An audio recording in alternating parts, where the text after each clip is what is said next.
Hi everyone, I'm Nandita and welcome to the Shakti Collective. We've got with us Erica here today. Erica, would you please like to introduce yourself? Sure. Thank you for having me. My name is Erica Ellis. Pronouns are she and her. I'm located in Boulder, Colorado, and I currently work at Workday, Enterprise HR and Financial Software, and I am the lead inclusive designer there. That's awesome.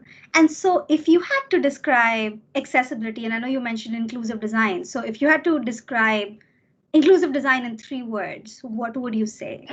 I don't think there's any way to describe inclusive design in 3 words. But for accessibility, I would say ability to access, which I know in itself is incredibly broad. Inclusive design is much harder to shrink down into 3 words.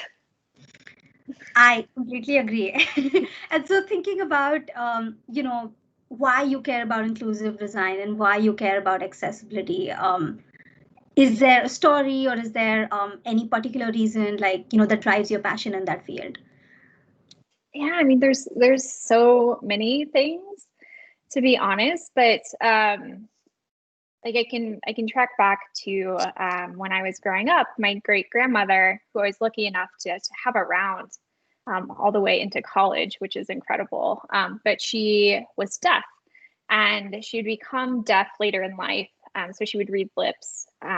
But my first understanding of disability, my first understanding of assistive technology was through her and the things that she would interact with on a day-to-day basis. And just the power that assistive tech can bring. Like I remember, like not only to her, someone who has a disability, but like to me and my family, when we first got a TDD, which is what you use to like, you actually connected the physical phone to this machine and typed into it.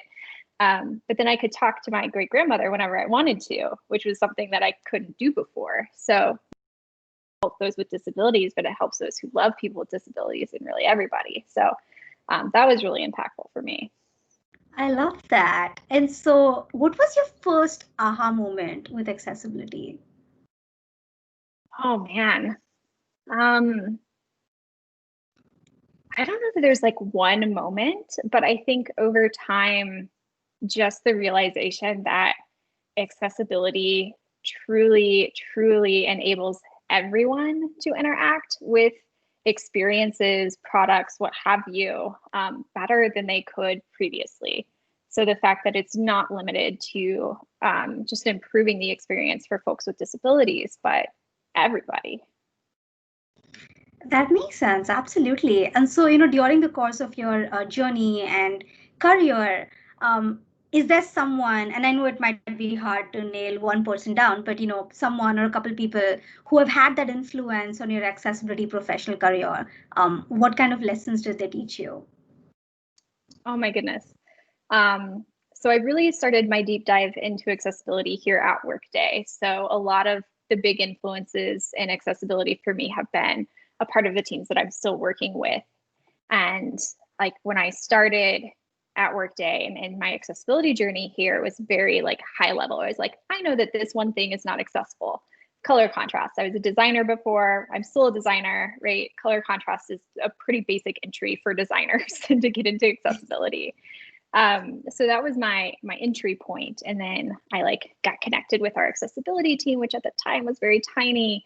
And I just started learning and absorbing, and they kept bringing me in to more and more meetings and more interactions. And then the team started growing. The accessibility team is like, I think 30 people now, which is pretty solid. And everyone that they've brought on is just so incredibly intelligent and passionate. And it's just a constant absorbance of information from them.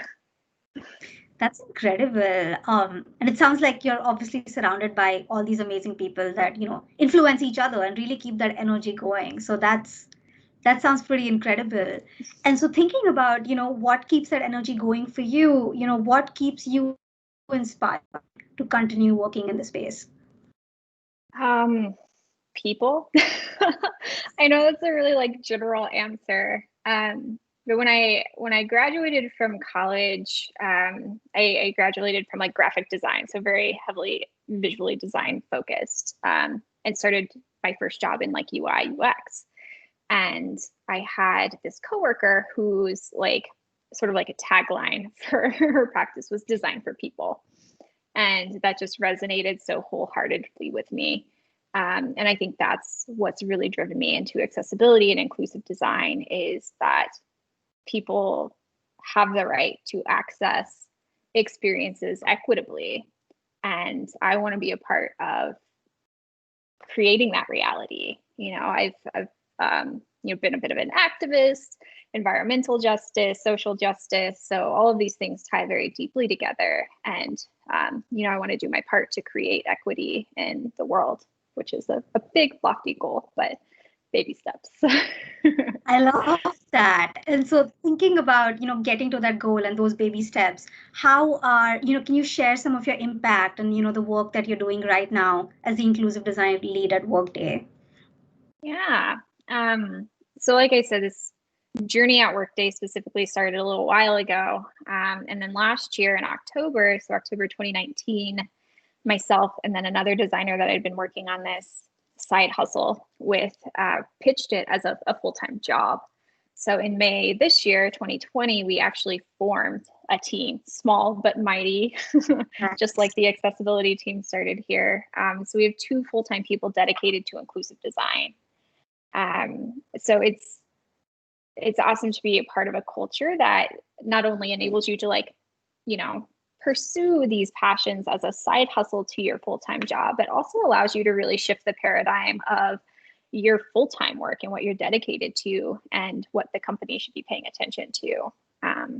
So I think that's really inspiring, is having the opportunity to also being able to do the work. That's pretty amazing. And so thinking about the experiences that have led up to this point, right, where it almost sounds like this wasn't what you walked into, but it's like that role just got created, right? And now magic's happening. What experiences do you think, thinking back, were very beneficial to you for really getting to this point and gaining experience in accessibility? Yeah, digging in, really. Like this wasn't an opportunity that was out there. It was an opportunity that we created. Finding the right people to talk to, following that curiosity, that, spark of passion that you have, I think is just incredibly important. I always talk about like asking for forgiveness instead of permission, which depending on what you're doing is a good idea. But for us, it really worked out to our benefit, right? We became an asset to a team that we weren't dedicated to, and they became our champions as well. And we were showing an impact, even though this wasn't a part of our day job. We showed so much of an impact and so much of a need for people in this space that our leadership couldn't say no. I mean, and they were inspired to be a part of it too. They were huge advocates for it as well, our design leadership. So we'd proven the value, our passion, and really the necessary impact that was left to create, right?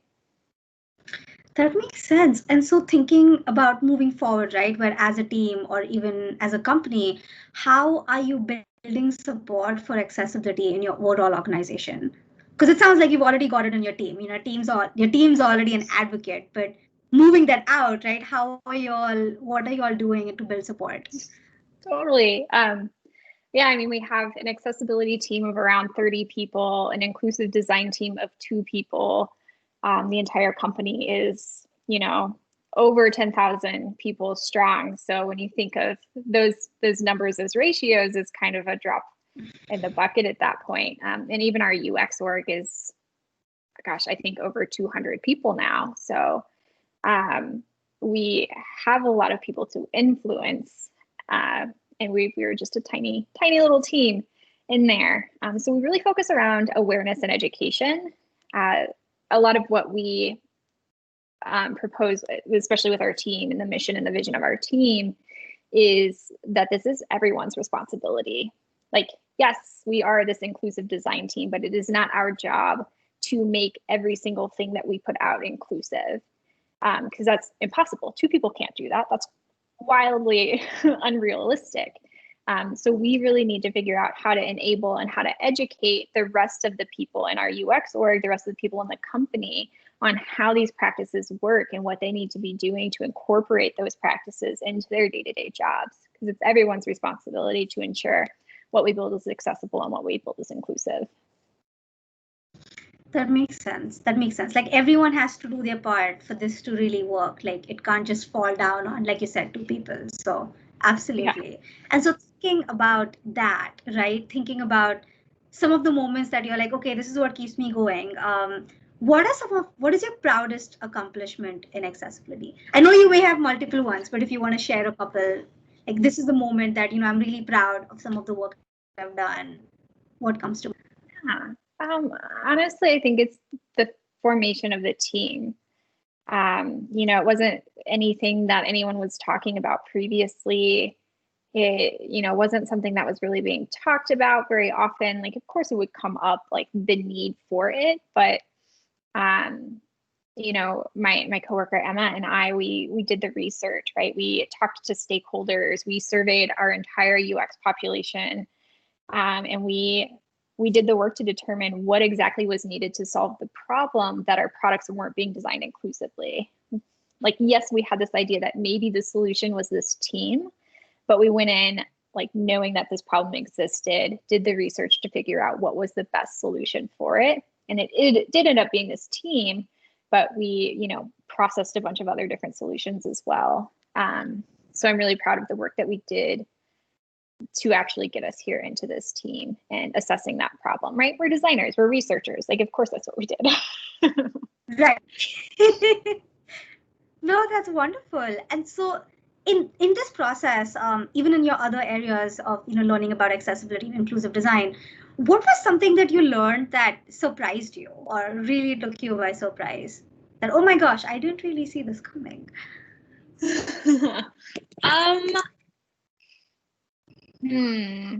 What did take me by surprise? I think there were a couple things in the research that we did for the team. So we asked people, how do you define accessibility and how do you define inclusive design?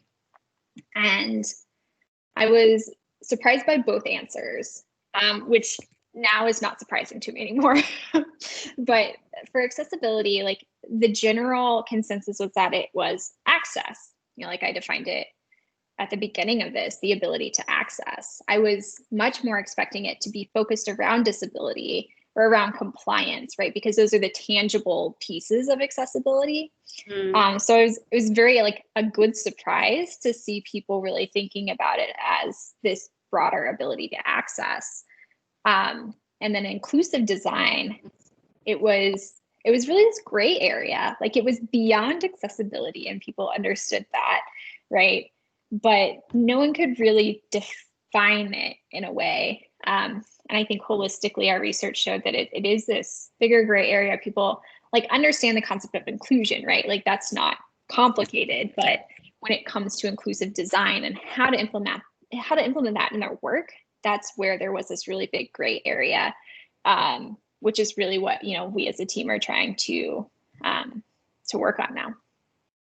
That makes sense. And so thinking about the differences for you, how do you define, what's the difference between inclusive design and accessibility? Yeah. So accessibility is definitely part of inclusive design. To me, and I always try to think of it as like the spectrum, right? Accessibility is a little more tangible. People have a more concrete idea about what it is.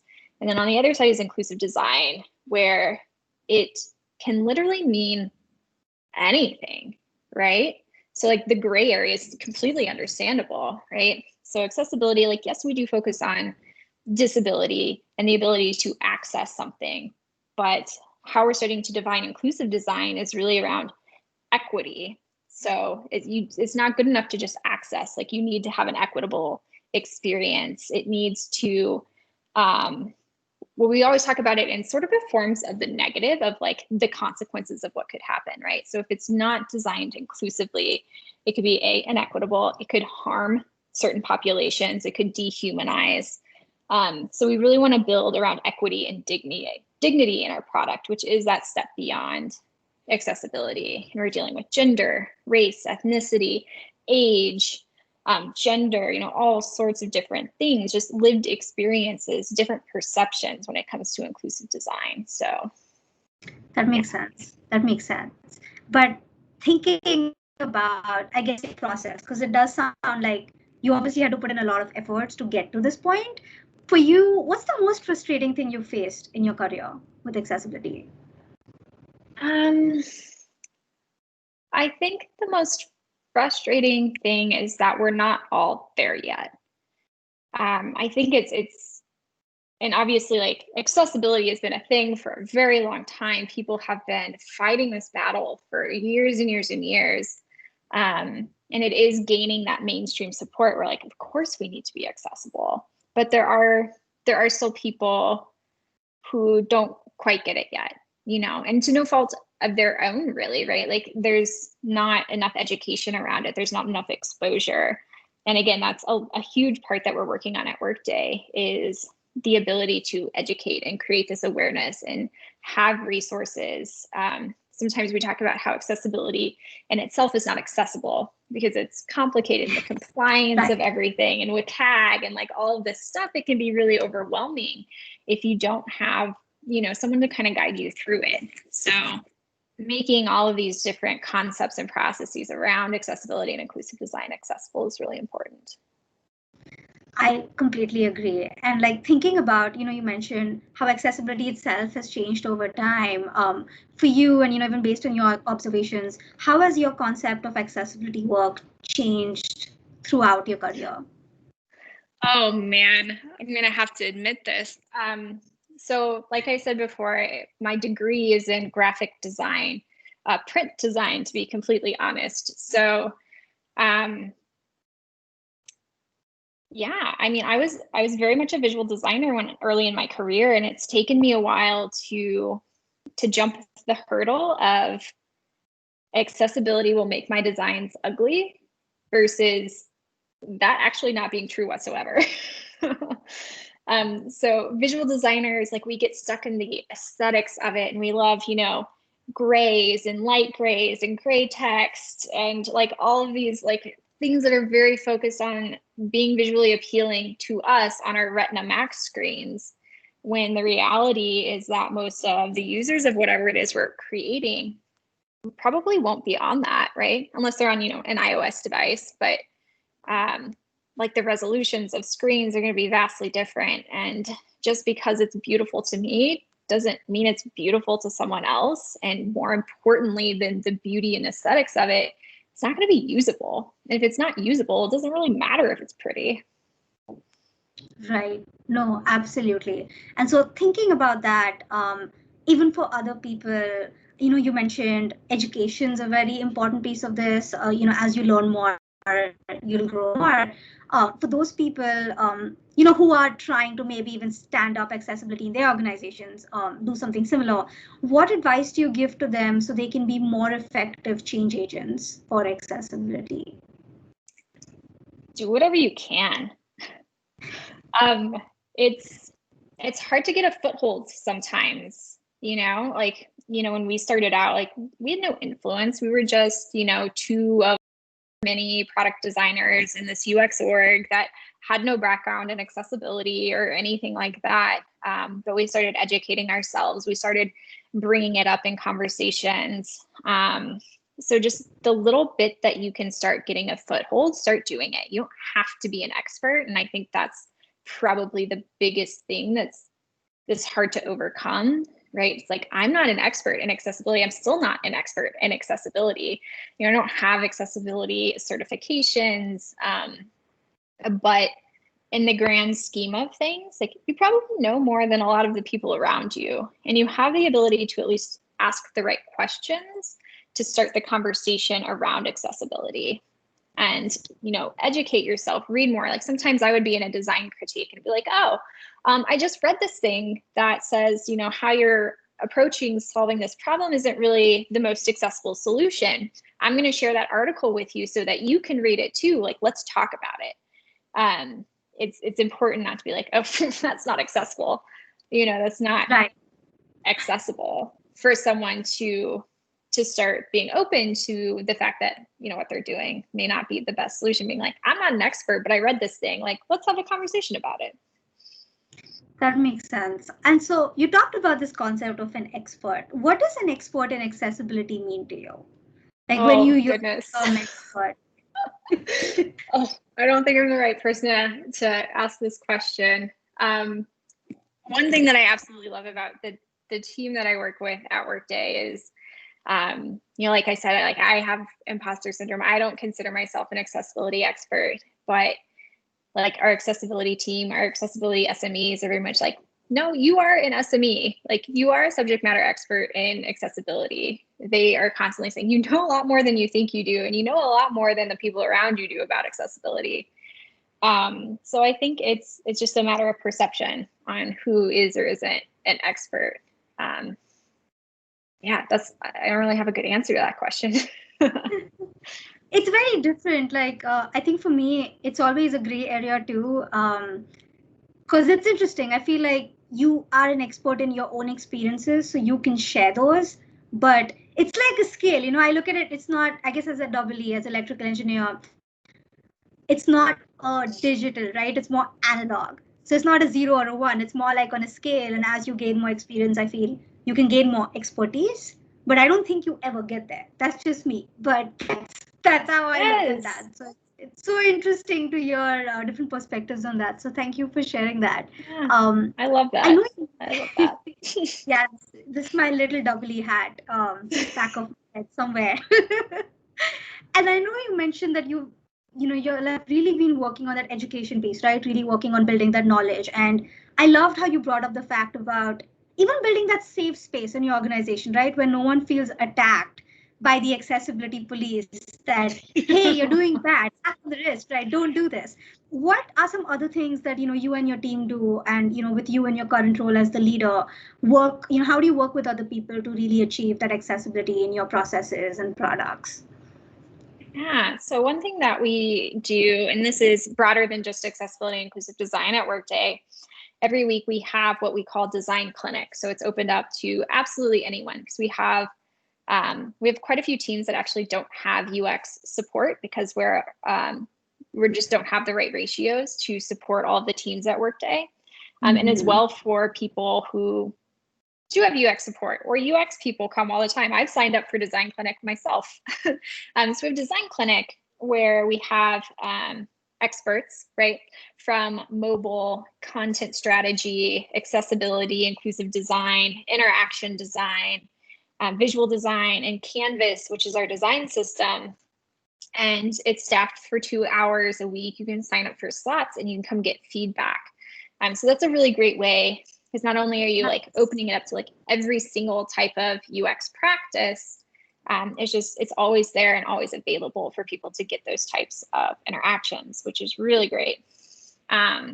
Another thing that we're doing, we're trying to work on some of the processes that we have in place so that we're actually putting a little more onus on to teams to take responsibility of the accessibility versus like it being the accessibility team or the inclusive design team's responsibility. And then another thing is we're building education into our OKRs, our objectives and key results.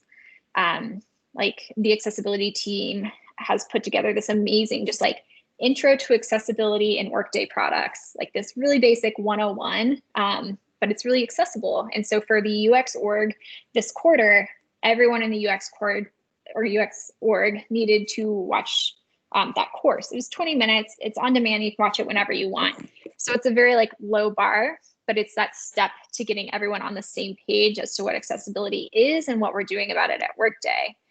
And we have sort of a second level course to that, which is designing for accessibility. So next quarter, we're going to start building upon that and getting people to do that.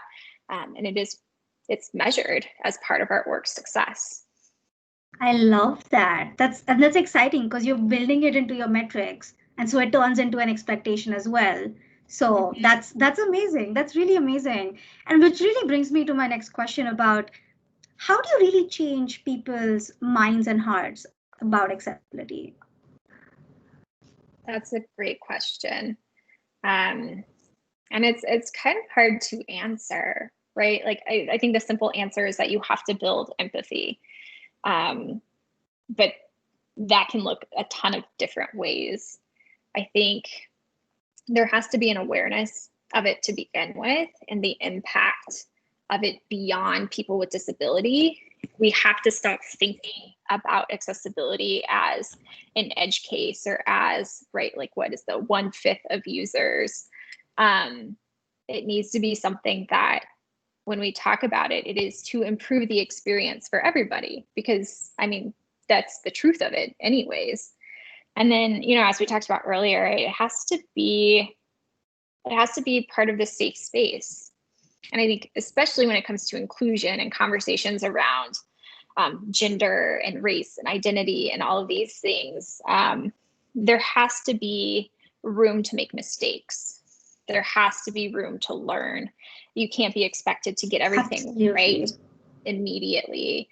And it's hard because you have to build trust between like you and the other person, but also within the company's culture, or whatever organization you're a part of. In that culture, there has to be a safe space and room to fail, room to make mistakes, room to grow.